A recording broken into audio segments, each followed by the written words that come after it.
سلام دوستان، با کانال نکاتوب خوش آمدید. شاید ما فکر کنیم که حیوان ها همه چیز را فراموش میکنند، اما باید بدونیم که با قوتترین حافظه را دارند و آنها خیلی وفادار هستند، چنان وفادارند که ما حتی فکرش را کردن نمیتوانیم. امروز حیواناتی را میبینیم که صاحبان خود را بعد از سالها دوری هنوز فراموش نکردند.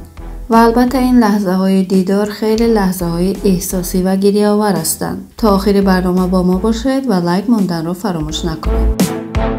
دوستان عزیز، پیش از اون که ما رولک دوام بتیم، من میخوام با شما یادآور شم که اسپانسری همروزه رولک کانال نکاتوب این شرکت 1x میباشد. سیلکش در اولین کامنت را ذکر پیدا کرده شده. شما وقتی که میدونید با همین سیلک رجیستراسیون کردن سر میکنید، در جایی که پرومو نوشته در اونجا شما نکراب نویسین $100 با شما بونوس میتونید. این رو شما میتونید همچون یک بونوس استفاده برین در دپوزیت اول. و گذشته از این اگر شما بزرگ نفهمید دورین پروسه رجیستراسیون این یک دستگیری کلان شما نسبت به کانال نکاتوب میباشد و این باعث میشود که رولک های نکاتوب تیز برآمدن گیرد. دستگیری از شما و ویدیو کردن از ما. رولک سر میکنیم رفتیم.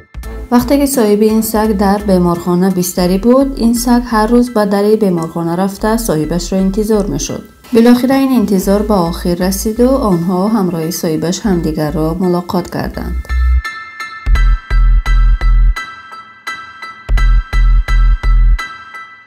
این پسرک بهترین هدیه سالنوی خود را گرفت. او بعد مدت‌ها دوره گربه‌اش را دوباره به آغوش گرفت.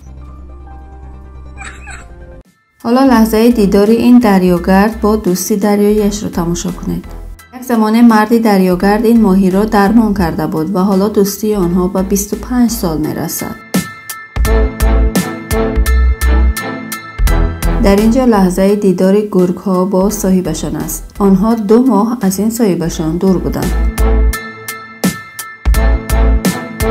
زمانی که این شیر 4 ماه بود، این دختر او را گرفته از او نگاه بین کرده کلانش میکنند و حالا لحظه دیدار شیر با این دخترک را تماشا کنید. این میمون خردکک را ببینید که بعد مدت ها دوری بیبیش را میبیند.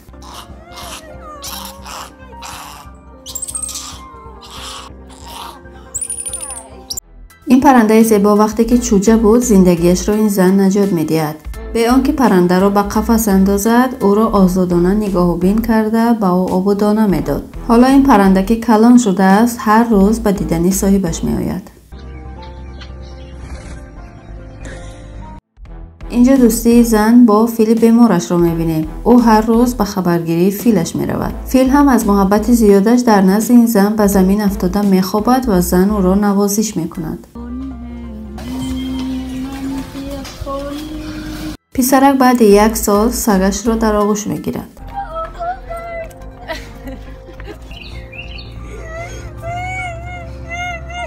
برای یافتن این توتی صاحبش همراه چند نفر دیگر به جستجویش برآمده بود. بالاخره توسط سایت های اینترنتی توانست که توتیش را دوباره پیدا کند.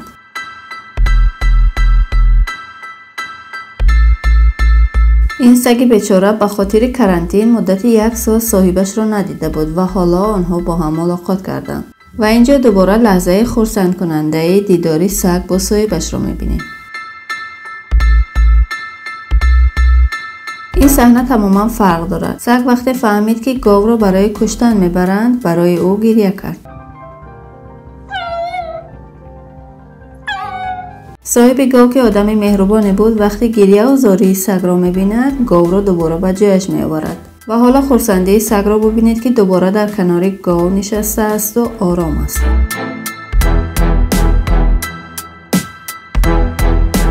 هر باری که این شیر صاحبش را ببیند این گونه استقبالش میکند. یک زمان مرد این شیر را نجات داده بود و حالا از دوستی آنها 10 سال میگذرد.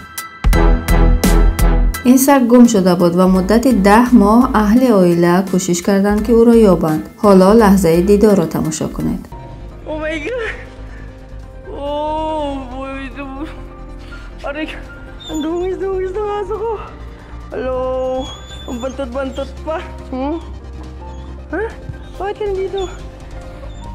این عائله از دبی به لندن می روند و حالا بعد 6 ماه به خانه برگشته سگشان را می بینند. و فکرم که لحظه های جدایی برای این دخترک خیلی مشکل گذشته است.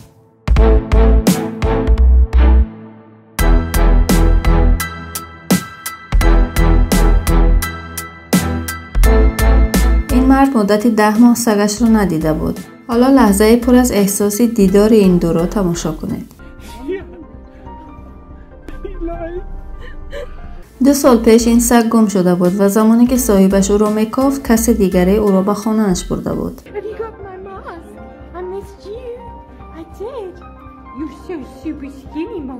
روز این سگ به بیرون برآمده از آن خانه میگریزد و آدمان راهگذر کمک میکنند تا او دوباره به نزد صاحبش برگردد.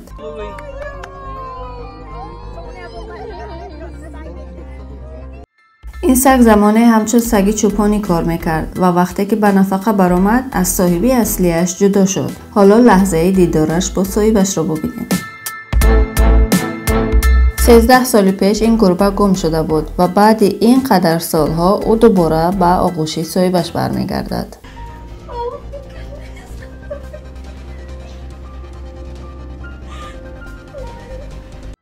این سگ بیچاره مورد حمله خوک‌ها قرار میگیرد و حالتش خیلی بد بوده است. طبیبان توصیه میکنند که او مدتی چند وقت باید در بیمارخانه بستری گردد. حالا بعد این مدت او به نزد صاحبش باز میگردد.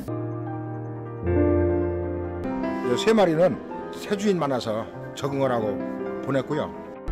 این پرنده که هیاگو نام دارد از خانه صاحبش میبراید و گم میشود، اما خوشبختانه دوباره به نزد صاحبش برمیگردد. یک زمان این مرد پای شکسته این پرنده را درمان کرده بود و حالا او را ببینید که با چه مهر و محبتی به نزد صاحبش میدود.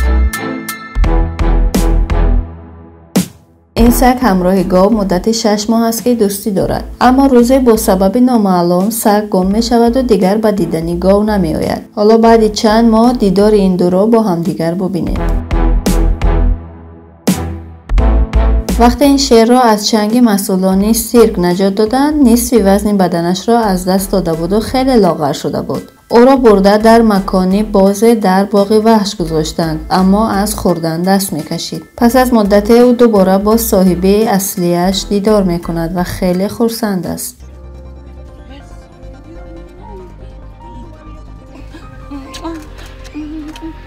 حالا تصور کنید که حیوانی را که فکر میکردید که مرده است و آن را از دست داده اید دوباره به نزدتان برگردانده شود.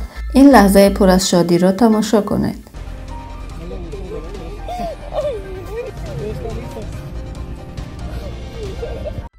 این موی سفید سگش را گم کرده بود و با کمک پلیس آن را به نزدش برمیگردانند.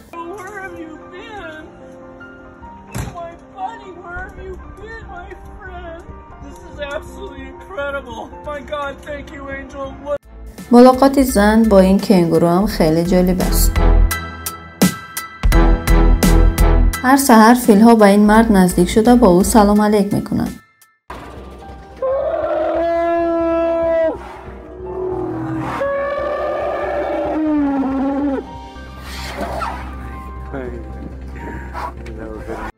دوستی زن با این پلنگ نیز خیلی عجیب است. وقتی پلنگ 3 ماهه بود زن او را گرفته کلان میکند و از آن زمان تا حال آنها یک جای زندگی میکنند.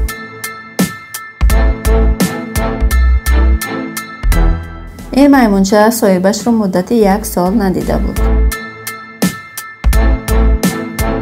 این مرد گریله خردکک را در پارک های انگلیا کلان کرد و بعد او را آورده در جنگل های افریقا رها کرد. حالا مدتی چند سال گذشته است و آنها دوباره هم دیگر را میبینند.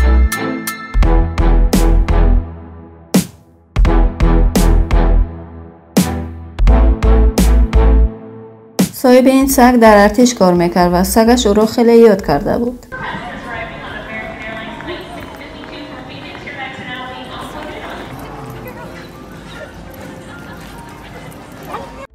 این عائله بعد 8 ماه انتظار دوباره سگشان را مییابند.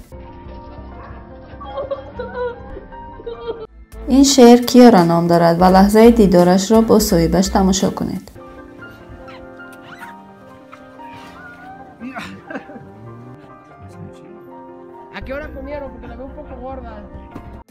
میمون کودکش را در جنگل رها کرده بود و این میمونچه خردکک توسط این زن و مرد کلان می شود. در این صحنه این میمونچه بعد 2 ماه دوری پدر و مادرش را دوباره به آغوش می گیرد.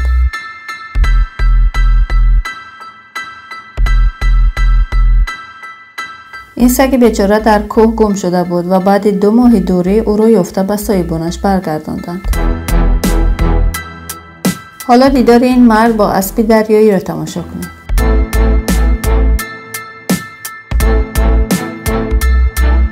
این فیل‌ها مدت زیاد همدیگر را ندیدند و حالا بعد دیدار همدیگر را به آغوش گرفتند. شاید به دوستی آدم و کفتار باور نکنید. در این صحنه کفتار بعد 1 سال جدایی صاحبش را به آغوش میگیرد و عکس العمل او حیرت آور است. امیدوارم که از تماشای این ویدیو لذت برده باشید. برای بخبر نماندن از ویدیوهای جالب نوبتی ما با کانال ابونه شوید. لایک موندن را فراموش نکنید.